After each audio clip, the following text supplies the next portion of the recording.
All right, let's see what we have here. Today, I am reviewing the new foundation from Vanngo, who is a celebrity makeup artist, in case you're unfamiliar. The foundation is called Red Carpet Luminous Longwear Serum Foundation, and I have right here in my hands. I just ordered it today off of Sephora. I did not get this in PR, but I love this one-day delivery option because I literally read your comments. I saw that you guys wanted to see this one reviewed, so I was like, hello, let's take advantage of that one-day delivery option. So here we have it. In this video, I plan to do a full, thorough review, a wear test, as I always do on my oily, acne-prone skin. I'm going to talk about all of the details, the price, how it compares to other foundations, who it's good for, ingredients. You know how we do. So let's get right into it. Subscribe if you aren't already, notification bell, and let's hit it. New foundation from celebrity makeup artist Vanngo. Let's see how it stacks up.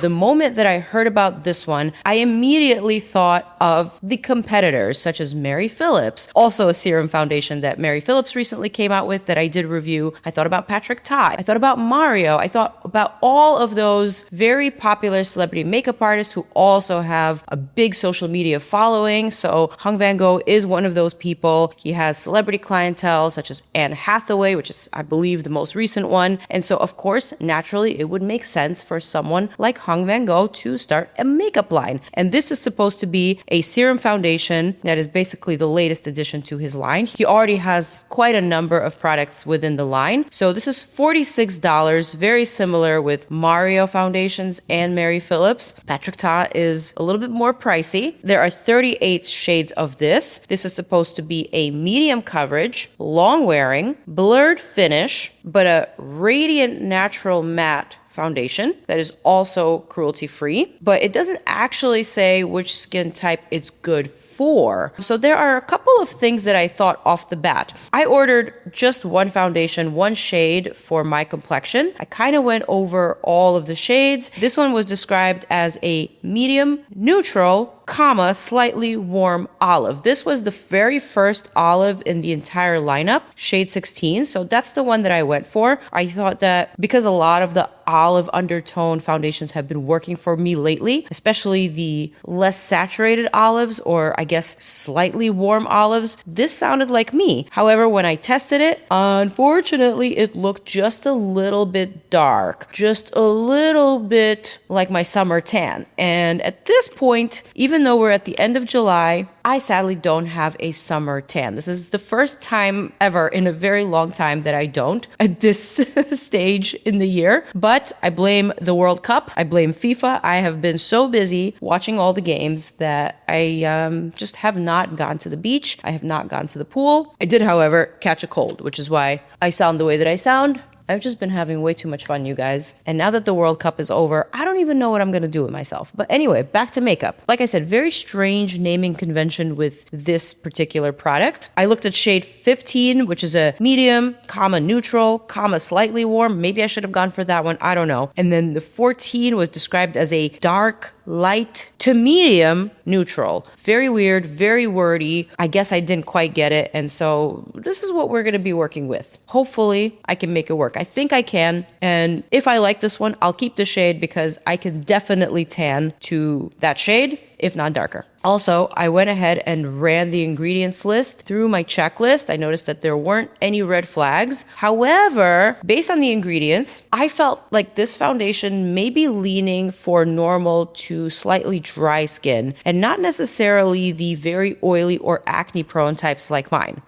Some of the ingredients tend to be a little bit heavier, and when paired together, they can be a little bit pore clogging. For example, synthetic wax that could clog pores, but there's no fragrance, there's no essential oils, so that's a good thing. Anyways, all that, now that I've said my piece, I think it's time to test it out. I'm gonna use my DANESSA MYRICKS Blurring Balm Powder on the center of my face. Some of you guys have been noticing that I don't conduct my wear tests without this product. I consistently always put it on just because the center of my face gets very, very oily, and I feel like it wouldn't be fair to the product that I'm testing. This is something that I wear every day, and unless the base that I'm testing says that it's self-setting or self-priming, then I will always put this underneath. And not too much, just a little bit to control some of these oils. Not necessarily to smooth or to blur, although it does do that for me as well, but specifically to control those pesky oil glands. I gotta say, I like the packaging. This is a squeezy tube. I like the red. Feels like it works for the name of the product. Red Carpet Skin Luminous Wear Serum Foundation. It says that you have to shake this up really good. Is that a ball I'm hearing? It might actually be something in there. Apparently a little bit goes a long way here. So I am just gonna squeeze a little dollop to the back of my hand. And I'm gonna use this BK Beauty 109 brush. I'm gonna pick up some product. And man, this does go a long way. I'm going to quickly distribute it. This actually looks and feels like paint. Very, very thin formula, but pigmented. Do you see how it is still going? Okay, that is pretty impressive off the bat. Yes, the shade is a little bit too dark for me at the current moment, but I believe I can make it work. The undertone isn't so off. I really don't think I need the rest of that. In fact, I'm thinking I might grab a wet sponge and dilute some of the situation here. This blurred, radiant, natural matte finish also has me a little bit confused. How is it a radiant, natural matte? It's almost an oxymoron. I'm not really sure what they meant by all of that wordiness. Almost like they wanted to make it as inclusive as possible for those who like a matte finish, also for those who like a radiant finish, for those who like a natural finish, you know? It's a little bit silly. But so far, I can tell that the product does dry down, but it does have just a little bit of luminosity. So when I turn to the side, you can see some glassiness here. I just picked up a little bit more just to see how it will cover up some of my freckles here. And honestly, one thing that I gather is that this product definitely goes a long way, and it goes a long way quickly. You can spread this product across your skin surface very quickly with just a brush with your hands, and it looks like there's not much more left to do. Wow, I'm not actually hating the shade. Somehow this medium, neutral, slightly warm olive that is a little bit too dark for my current complexion seems to be working a little. I don't know. Of course, I'm going to fix it. I'm going to apply a lot of lighter concealer. In fact, I grabbed shade 6 of my Yummy Skin, which is actually my winter shade. So I'm going to use that to really highlight and kind of reverse contour heavily. But now I'm also thinking that because the foundation is such full coverage, perhaps I'm doing too much with this extra concealer. I don't know. And then for my inner under eye, I'm going to add a little bit of this peach corrector from CALIRAY to brighten and also color correct. Okay, somehow I'm thinking I was able to make it work. I'm not going to add bronzer. Instead, I'm just going to add my blush. This is NARS, Orgasm Fantasy. That's right, from my previous video. I think we're all well familiar with this one. And this one has a bit of a dewier finish in the sticky sense. It doesn't actually dry down. It needs to be set, but I think overall it works. Okay, so now I'm going to show you a close-up of what that looks like without any powder on. Wow, that is really full coverage. I mean, I haven't seen a foundation like this in quite some time. This is rather pigmented. Oh my. I'm not mad at it. I like a glam moment. I love a full coverage moment. There's a time and a place, and the red carpet is definitely that time and a place. So if this was created for celebrities, for the red carpet, or for a consumer who loves a red carpet look, I believe they might have achieved it. Of course, I'm going to see how this wears. So I'm going to apply my Hourglass veil just to lock everything in. Not too much powder, just enough to get rid of any stickiness. All right, and one more close-up with the powder. Ooh, with the powder, it looks nearly flawless. It looks so blurred. The phone has a hard time focusing. That's how I know how blurred it looks. But look at that. I mean, wow. There's still a bit of glassiness, especially here. Man, this looks very red carpet ready. For sure. For sure. Of course, we have to see how it wears. And I'll do that in just a sec. But first, I want to get someone's opinion. Can we have you for a moment? A moment of your time, please. What do you think of my complexion? It's nice. Well, you look pretty flawless. Thank you. Pretty nice. That's saying a lot, considering how I've been looking for the last 24 hours. Is it supposed to be dewy? That we don't know, because it tells us that it's supposed to be a blurred, radiant, natural matte. So kind of a little bit of everything. Well, it looks good outside of it may be a little cool for your skin tone at the moment. A little cool, huh? Yeah, a little cool.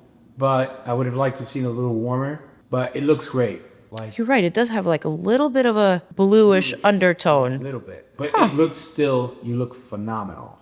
I'm actually more curious about the wear on this, Me too. only because too. of your skin type. You know. Why, thank you. To see how it actually handles, and will the oil actually penetrate through and make your pores more visible, which is usually what would happen with this kind of foundation that I'm telling Wow. from what I could tell, in my humble opinion. Thank you for your humble opinion. So, on that final note, I guess we should cue in that good old time warping music to see how this wears and whether my oils will actually penetrate through this type of foundation. Let's do it. Hey guys, checking in the very next day, wearing the new Vanngo Red Carpet Skin Luminous Foundation all over the face, the exact way that I applied it yesterday, except one exception, because it is now daytime. I actually saw how much product was going on, and I decided that I'm going to use a different brush to kind of paint it on and control the product a little bit better across my skin surface. So I used a flat brush like this. This one is from Makeup Forever. And basically I just painted it on everywhere, as you can see. I set it with the powder, and this is what it looks like freshly applied about 30 minutes ago or so. One thing I will say is that I did notice these two tiny bumps on my forehead. I didn't see them there last night. And I will further go on to say that this product was very, very difficult to remove. It took so much more than just a double cleanse. I used an oily balm at first. Then I used a gentler concealer to kind of balance my skin. And there was still quite a lot of makeup remaining. I had to use a toner and micellar water. And basically it was a process removing this from my skin. It is extremely, extremely clingy. And I don't know, perhaps this is the reason for these two breakouts. Maybe not. Maybe I'm just diving into it too deeply. But I will say I am not the one to break out on my forehead typically. Usually my breakouts happen in this area generally. So just a note on that. Overall, I will say it looks pretty good in daylight. The color, again, is not exactly an olive. I will say my neck is a true olive, and this just looks a little bit cooler. Just like our swatch model mentioned, this looks, I don't know, almost like it has a blue undertone rather than an olive. You tell me if I'm wrong, but I don't know, it's not really reading olive to me. Anyways, let's see how this wears. So far, so good. I was able to make the shade work, I think. But the most important thing is to see what it looks like at the end of the day. So next time you'll see me will be the wear test. I am back. It is 8 hours later. I am sitting in front of my Glamcore mirror. So the light is shining bright on me. And this is what I'm looking like at the end of the day. I would call this a true oil slick. Look at how reflective my forehead is. My face almost looks kind of wet, actually, in this lighting. Yeah. So let me go ahead and blot and show you the difference. All right, here we go. This side of the face versus this side of the face. So today was a relatively easy day. I didn't go outside. Actually, I applied my foundation after I came home from the gym, from the outside. And so I was just here working at home. And this is what an easy day of wearing the foundation at home looks like at the end of the day. I think it is safe to say that this Vanngo Red Carpet Skin Serum Foundation is not for oily skin. I am looking rather greasy, especially in my forehead. And yeah, although the color and the coverage of the foundation is still intact, it's still looking like I have makeup on. I will say that this combination of ingredients is just looking and feeling a little bit too heavy. A little too heavy for my skin. I'm gonna blot this side of the face. You can see how much oil and transfer is there on the tissue. The forehead, aka ground zero. I mean, now that I've blotted everything off, it looks more or less balanced, but I almost feel like this foundation made me produce more oils than I normally do. I could be wrong. It could just be me and we're just incompatible. But yeah, sadly and unfortunately, I just don't think this is for the oily girls or boys. Am I going to go ahead and try it again? I think I've seen enough. I think I've seen enough. And even with a minimal amount of coverage, the way that I applied it today with a paintbrush sort of makeup brush, I feel like, I don't know. I guess I just don't love it enough. I don't have enough of a reason for such a full coverage foundation for me to go ahead and try to make it work. I think if you have a dry skin type or a normal skin type, this is going to be great for you because it is extremely emollient. It has a rich sort of feel to it. It definitely feels very hydrating on the skin, hence the name Serum Foundation. But if you're oily like me, you might want to get a sample before you actually commit to the $46 price. Having said all that, I don't think this is a bad foundation. It obviously is very full coverage, and there's definitely a time and a place and a person and a skin type for it. Unfortunately, I am not that person. So on that note, I am going to wrap up this video. I'm going to say farewell to you guys. Peace out. I'm out. I hope you appreciate this video and this wear test. I will see you guys in the next one. Bye.